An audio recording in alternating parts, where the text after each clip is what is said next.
Hello and howdy. Welcome to another episode of cEDH Academy. Today we're going to be talking about the best card in the meta, and that is Rhystic Study. Rhystic Study is crazy busted and is the talk of the town right now of whether or not this card should be banned. It is looked at more than any other card in the format for whether or not it should be banned. It's been debated a whole lot, and I think there's a lot of validity in people wanting it to be banned.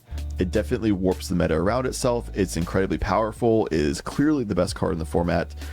And I'll be explaining exactly why today, as well as giving my thoughts on whether or not it should be banned. And regardless of whether or not it is banned, I'll also provide thoughts about what you could do to play around Rhystic Study and a lot of what's been proven to be successful for playing around Rhystic Study as well. So first, quickly, we'll talk about what Rhystic Study is. It's 2 in a blue to cast this enchantment, and it says whenever an opponent casts a spell, you may draw a card unless that player pays 1 generic mana. So whenever.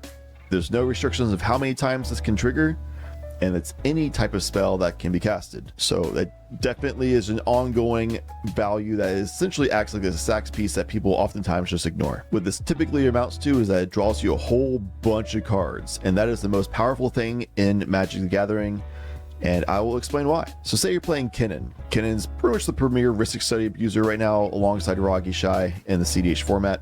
So we'll use them as the example, especially since I don't have Rhystic made, but I do have No Bad Cards Kinnan. And say with Kinnan, you're trying to jam a Basalt Monolith. You don't have any other cards in hand. All you want to do is just jam Basalt Monolith and put that with a bunch of other mana that's already on the field to then funnel into Kinnan. Or maybe you already have a Thrasios on the field, so you want to cast Basalt Monolith, make infinite mana with Kinnan, funnel that into Thrasios, draw your entire deck, win the game. Great. That is the most straightforward common way of winning with Kinnan. But when we try to jam and cast Basalt Monolith, of course, all these other players want to counter that because they don't want you to just win without them doing any resistance whatsoever. Now, if you're insane and just jam this anyway while Hellbent, somebody might cast a counter spell. Trigger Rhystic Study, they choose not to pay because maybe they just don't have any mana because they were tapped out. Cool. You'll go ahead and draw a card. Nice. You got lucky and got Fierce Guardianship. Cool. Well, we'll counter the thing that's trying to counter a Basalt Monolith. That wins the stack war, and therefore we win the game. How cool is that? Card draw. Now, obviously, this is a very lucky scenario. So what you'll probably do is just sit there with Kinnan. Maybe you had Thrasios out there, which is maybe not the best idea to let that just sit out there, but still, you'll have Rhystic Study in play, and you have that one Basalt Monolith. Pass the turn, you have some mana up, it's like that. So they'll cast their spells. Okay, so we get a Fierce Guardianship. Cool. We can look to cast Basalt Monolith more protected next turn. Dramatic Reversal, make even more mana. Maybe we can do some more Kinnan spins first, maybe bait out some interaction with this, and then we'll do the jam after. Okay, we get even more mana if we want to set up for another turn. A little bit of a dead draw now. Oh, some recursion. So if Basalt Monolith gets countered, we can just cast a recursion spell of Noxious Revival and get Basalt Monolith back later and probably draw it with a Rhystic Study or do it on upkeep. Okay, with another card draw, we don't miss our land drop now. That's awesome. Oh, some more mana for free. That's pretty nice. And more interaction. Cool. So we're drawing a bunch of cards, getting recursion, getting interaction pieces, getting things that might bait out some interaction from our opponent, so then we can actually jam our real win piece in hand. Make sure we don't miss our land drops, get more mana boosting, set up for mana boosting and stuff like that later. I think you're getting the idea at this point to where card draw is insanely busted because it gives us mana, it gives us interaction to either protect or attack, so we can stop other people from being able to do their own thing and not let them be able to win the game. Maybe we just drew the Endurance. That's pretty cool. So we can use that to stop an Underworld Breach line, or we can use that as part of our own loops when we want to win the game. So with the mana, drawing more win pieces and recursion for our win pieces, drawing protection, as well as denial of other players being able to do their thing, all these extra options from card draw gives us more ways to try to win the game. You can think about this as like different paths to try to get to your destination. One path has a roaring rapids going across your path that you would have to swim across. Well, if you only had one path and you have to just try to jam that one path, yeah, you might make it past the rapids, or you might get swept away and just kind of get lost and don't succeed in your goals. If you get some more draws or more paths developed, you might find, okay, maybe there's another path that gives you a mountain to climb. So you just do this mountain to climb, where in this case, makes a bunch more mana, dramatic reversal, tap a bunch of things for mana, untap, tap more, do some spins with Kinnan, see if we can find a way of getting there with Basalt, or maybe we can bait out some interaction. Cool, that's another path. Might be a little bit more travelable, but still a little tough. And then you find another path that has all this interaction to make the really easy way of getting to resolution of your wind spell. So the more paths you can discover, the more options you have, the easier it is to get to your goal, whatever your destination may be. So for a quick recap, card draw gets you what? More win conditions? Awesome. We need some protection? Awesome. We need some denial of other players? Awesome. We need some other alternatives, some baits, things like that, and keep going, pushing with more mana, hit our land drops. Awesome. We need recursion for our things and more setup pieces.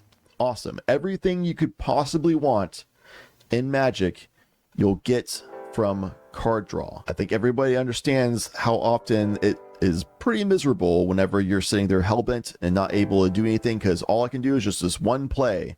All I got is to jam this Basalt Monolith, and that's it. I have nothing else in hand, hellbent, and now we're screwed because that was it. That's our one thing, and I guess we passed the turn now. That got countered. Unlucky, I guess. We don't want to be in that situation. We've all been there before, and hopefully you learn the lesson that card draw is insanely powerful. So why is it Rhystic Study giving card draw the best thing in the format when there's all these other things that gives us card advantage or other value pieces? Well, let's go one by one and explain them all. Probably the most common thing compared to Rhystic Study would be Mystic Remora. Mystic Remora is definitely cheaper, but you only draw cards when an opponent's cast non-creature spells, while Rhystic Study is every spell. Players have to pay 4 for Mystic Remora, which means they basically never do, and only 1 for Rhystic, which sometimes they do. However, people usually are irresponsible and just don't pay that anyway, so you draw the cards anyway. And Mystic Remora, as a big deal, has that cumulative upkeep cost. Every turn rotation on your upkeep, you have to pay 1 extra mana than you did the turn before to keep it around. Otherwise, you have to sacrifice it. Meanwhile, Rhystic Study, it's just there. It resolved, it's on your field, and it's there the whole game until somebody removes it. So there's basically no risk, there's no downside, it just exists. It just draws you a bunch of cards forever until the game's over, basically. Other comparisons, we might draw creatures like Wan Chi Tong or Esper Sentinel. Esper Sentinel is only on non-creature spells, just like Fish, unless someone pays X equals its power, which is usually just going to be 1. It's like Rhystic Study, they usually won't pay it, sometimes they do. The biggest deal though is it also is only once per turn per player, as well it being a 1 toughness creature makes it pretty easy to remove. Wan Chi Tong usually gets a little bit bigger because you get a +1/+1 counter every time you draw a card, but only triggers whenever someone searches a library. So it's very conditional on your opponent's searching the library, which typically happens a few times in a cEDH game, but not that often. And Esper Sentinel probably is going to end up drawing you more cards in most games. And even that pales in comparison to Fish, which pales in comparison to Rhystic Study. Another comparison would be the Fairy Mastermind. Again, very conditional on whether players do. Obviously, Rhystic Study is conditional as well, but people need to cast spells to play the game. This is conditional on people drawing their second card every turn, which doesn't always happen. Plus, it's 1 toughness, easier to remove than an enchantment.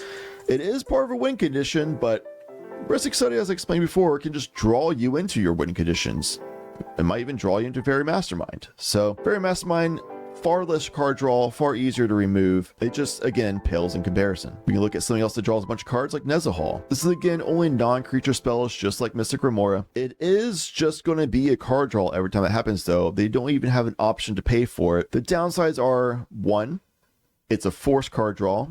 2, it costs way more to cast at 7 mana. 3, it is a creature and therefore typically easier to remove than a Rhystic Study. And 4, well, I was going on this train, but I don't really have a 4. That's about it. It's a forced card draw, a lot of mana to cast, easier to remove than Rhystic Study. Therefore, it pales in comparison. Obviously, you can discard cards to exile it and then return it back later so you don't deck yourself out on the forced card draw, but you still then need to discard cards to do that. It's a little bit awkward, and people can just keep respawning on top of that to force you to draw cards if you have like no deck, and you have to keep discarding cards 3 at a time to try to put that trigger on the stack again.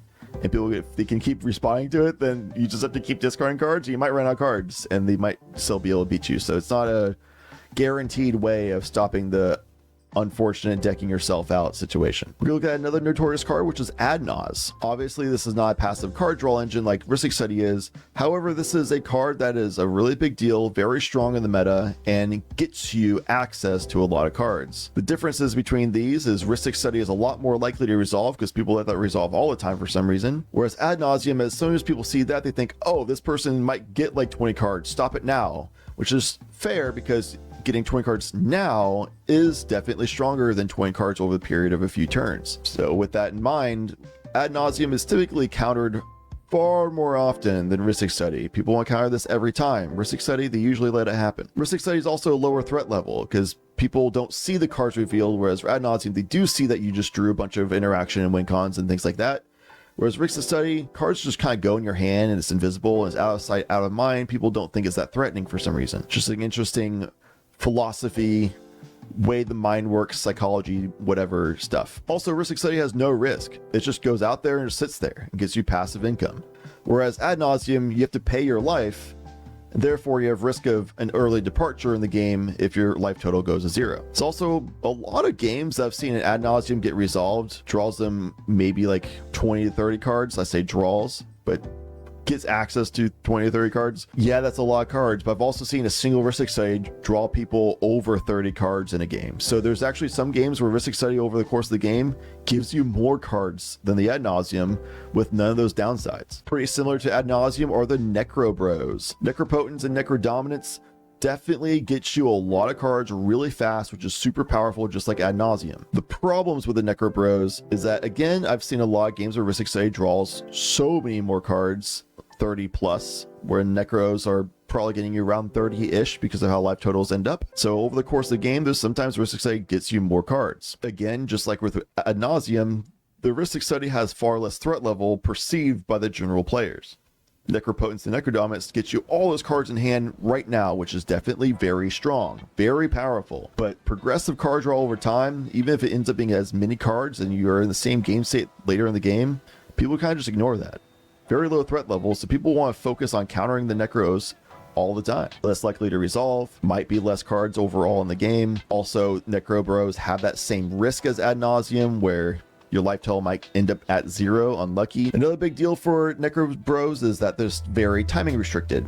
You get those cards on your instep and suddenly you need to do a whole bunch of stuff at instant speed, flash on your instep, which is definitely doable in a lot of decks, especially in those like Grixis style decks like Rogside being notorious for it. And while that is definitely powerful, again, timing restricted definitely is a hindrance. Meanwhile, Rhystic, I'm just drawing cards over the game.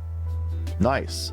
No risks, no threat level, no nothing. I'm just getting a bunch of cards, getting a bunch of options, and ready to just execute my game plan whenever it works best for me. So because of that, Rhystic Study is still better overall than Necro Bros. Necro Bros can definitely win your game right now, just like Ad Nauseam. Incredibly powerful. Situationally, they can be more powerful than Rhystic Study.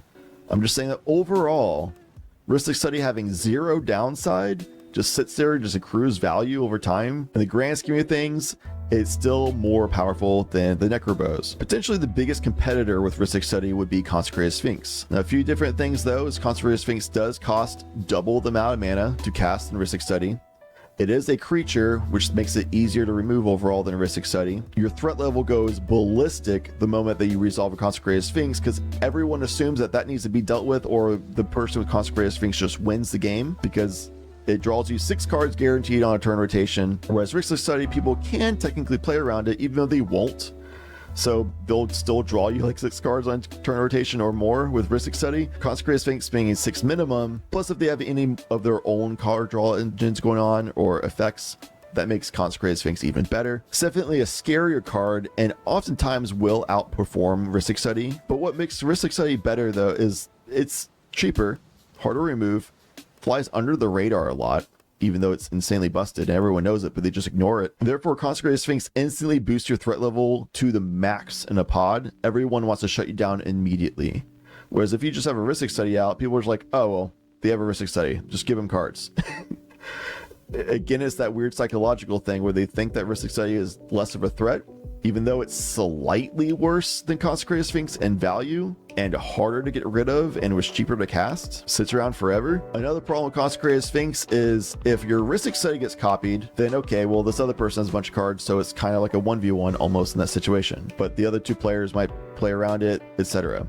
Whereas Consecrated Sphinx, if that gets copied, then suddenly you're in a direct 1v1 battle with the other person and copy your Consecrated Sphinx, because every time one of you draws a card, it triggers the other person's Consecrated Sphinx, and it gets to the point where both of you end up drawing your entire deck, and it comes down to whichever one of you to have, one, the most mana access, and or two, the best instant speed lines, and or three, just played out your timing windows better than the other player. So the fact that a copied Consecrated Sphinx puts games in a crazy, terrible state, and you might just lose straight up there if they were set up better than you.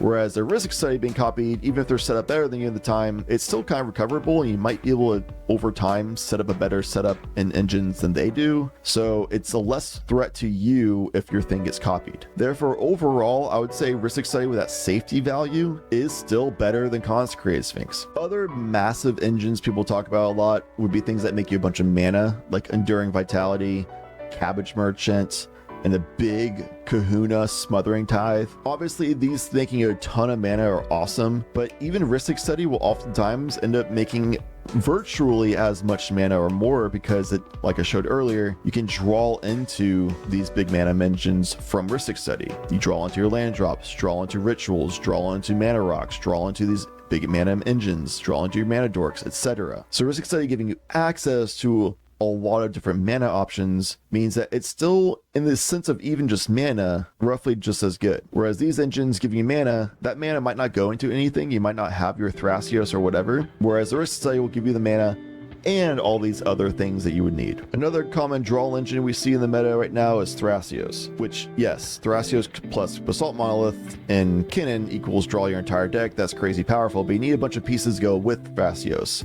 Thrasios by itself is a lot worse in Rhystic Study because you need to pay 4 mana to draw 1 card. It is self-reliant, which is nice, so you can just deterministically do it for yourself, and that's why we see a lot of big Thrasios X decks, Thrasios Rograk, Thrasios Yoshimar, Thrasios Timna, whatever it may be. But you need to do all these crazy setup things with Gaia's Cradles, stuff like that, to be able to draw a bunch of cards. Meanwhile, Rhystic Study, this 1 card by itself will just draw you probably the same amount of cards, if not more, by just hanging out for 3 mana, all on its lonesome. So Rhystic Study is about the average on costs for all these options listed already, right at 3 mana. 2 and a blue is pretty easy cast, even on turn 1. Oftentimes you'll see a turn 2, at latest turn 3. There's no upkeep cost, so once it resolves, it just sits there for the rest of the game until someone removes it. And for some reason, nobody ever fights over it at all, so it just resolves every time. People very rarely try to remove it unless they're in the exact moment that they're trying to win the game, but by then it's too late because you already have all of your interaction spells to protect it. So this card just very reliably gives you just an incredibly high return on investment. You pay 3 mana, almost always it's going to resolve. It will sit there for many turns until the game's over, draw you a bunch of cards, and give you great access point to win the game. The big problem with Rhystic Study right now is everyone knows it's incredibly powerful. Nobody really fights over it, removes it. People oftentimes just feed into it, and that's caused decks like Kinnan or Rogishai, or even like Tim and Kron players, and a few others trying to get to this point where they do what's called Rhystic slop decks. That's where they try to do their best to get these draw engines going on, but especially a Rhystic Study, and they'll run a bunch of copiers like Mirror Maid, Flash Photography, Clever Impersonator, and Copy Enchantment. So if you think about it, you kind of have 5 Rhystic Studies in your deck. And obviously you need a Rhystic Study out in the first place, but if you draw into these, then cool, you get a second Rhystic Study from your first one. Or if somebody else casts their own Rhystic Study because it's incredibly powerful, so of course a lot of people run Rhystic Study, then cool, thanks man. Thanks to you, I now also have a Rhystic Study. And because I'm running this Rhystic slop deck, I've, wow, cool, drawn into my other Rhystic Studies over time, and now I have insane card advantage that I'll be able to outvalue anybody else's board state. These decks also very much dominate the tournament meta right now. Very commonly, you'll see these decks be winning the tournaments. Pretty much the biggest contenders with these Rhystic slop decks in the current meta are decks that use a lot of ability-based win conditions, and that's looking especially at Thrasios. On top of that, especially as Rograk Thrasios. Rograk is also a pretty busted commander, but that's for another time.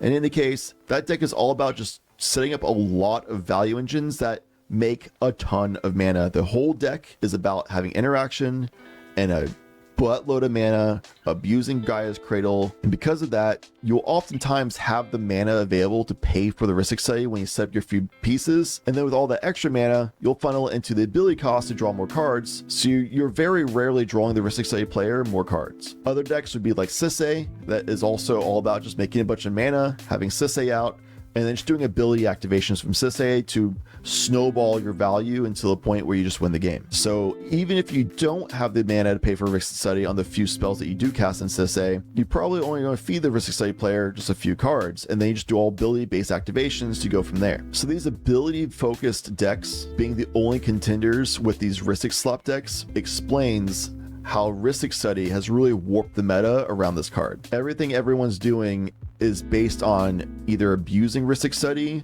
or trying to work around it.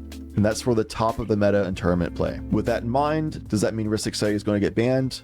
Maybe. Rhystic Study is still a very powerful card even on casual level of Commander, because once this resolves, I have this in a few bracket 3 decks of mine. Every time it resolves, the whole table groans, and I end up drawing a bunch of cards and I usually win the game. Same for my friends of mine. If they resolve their Rhystic Study, they oftentimes win the game, if not being in a very powerful state of the game, and that's from brackets 3 and bracket 4, and then of course especially bracket 5. So the fact that it's incredibly powerful and overwhelming value in all brackets that can be played in makes me think that it might end up actually getting banned at some point in the future. Do I want that to happen? Kind of.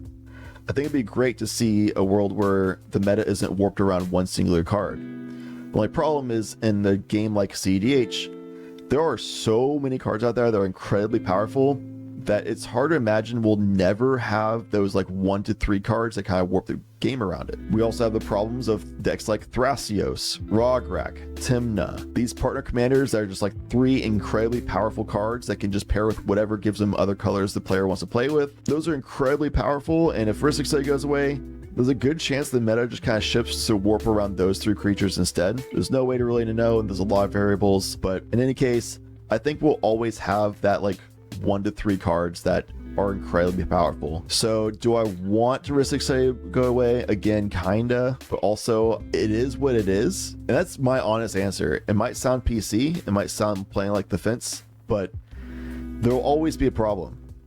Do I want problems to be taken care of, removed, so we can see fluent, changing, shifting metas? Heck yeah, I would love that to happen. Am I aware that there will always be that top thing that warps metas around it? Yeah, so therefore, it is what it is. You guys just deal with it. So I'm not going to sit here and cry for Rhystic Study to be banned. At the meantime, I'm not going to be against Rhystic Study being banned. Now you might be asking, what do we do about Rhystic Study? How do we play around it in the meantime? Because it might not ever get banned. Well, in that case, the easiest thing you can do is just be responsible. Rhystic Study is essentially a stacks piece, and Rhystic Study is oftentimes the player who casts it.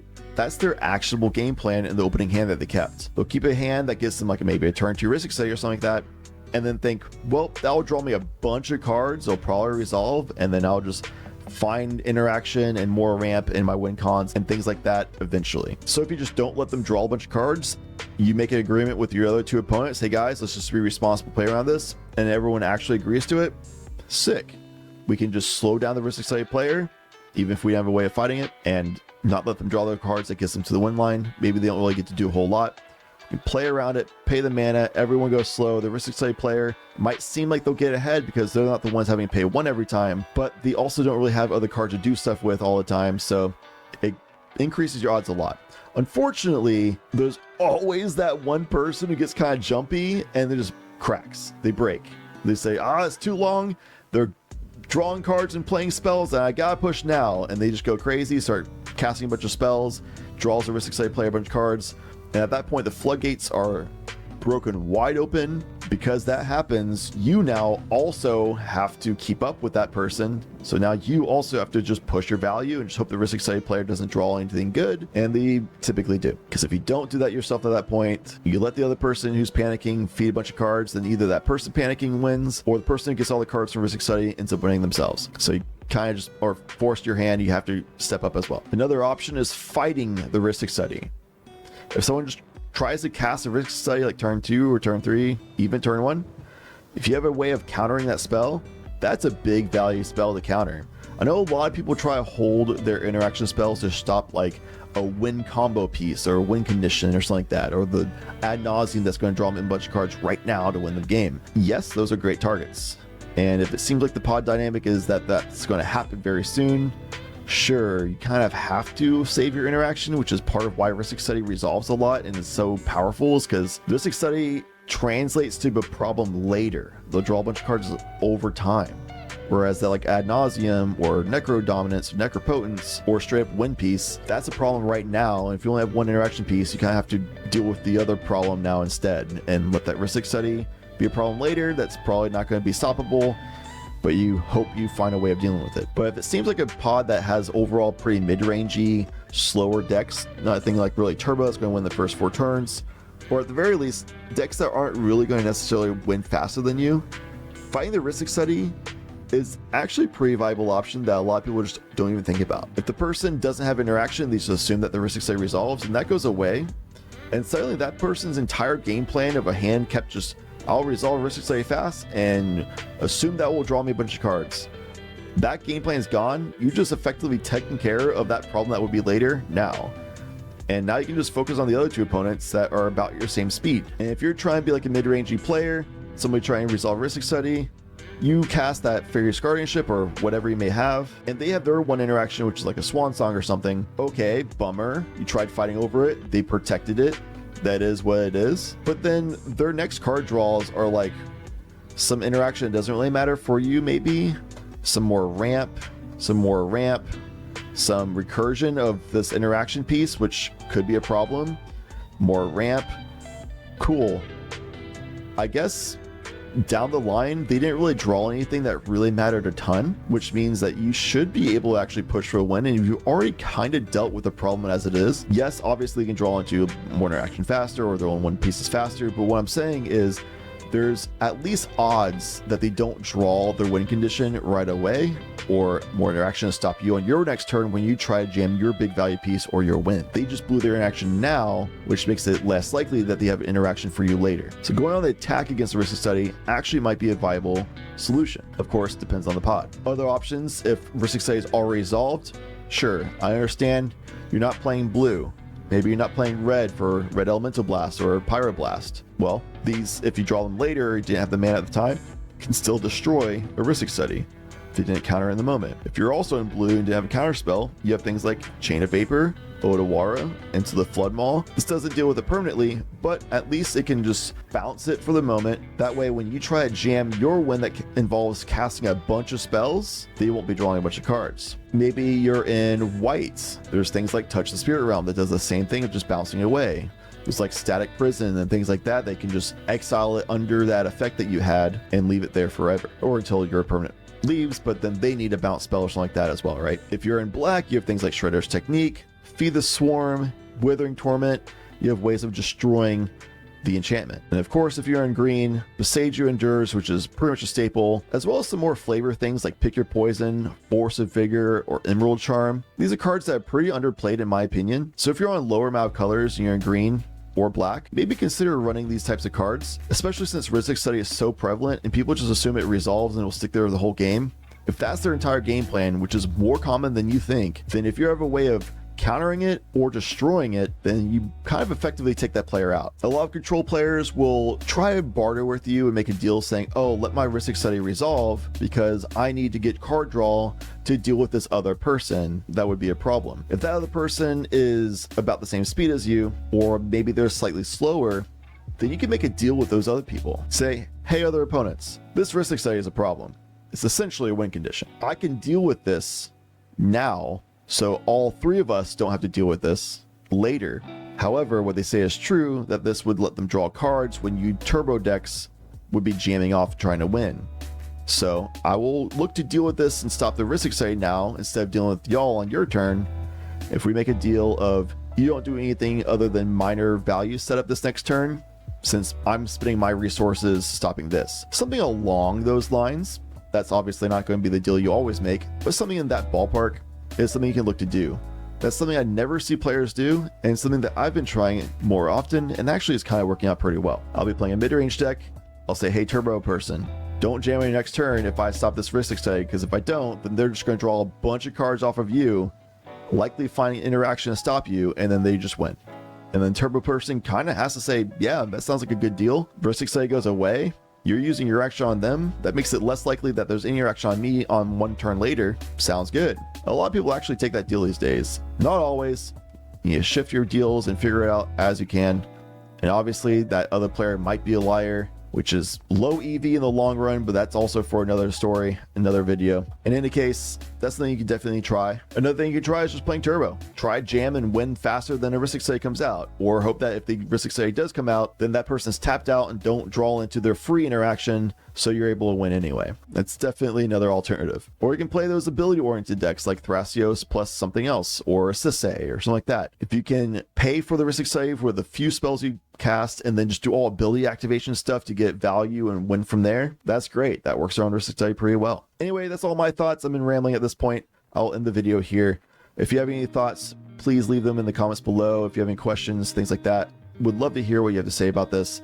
Also, please feel free to like, comment, subscribe, all that stuff. I even said comment twice there because it's so habitual, but seriously, liking these videos, subscribing, and especially commenting helps a lot for traction of these videos. It makes it far more likely that I'm able to continue on these series. But that's it for me. Thank you so much for watching. I appreciate you.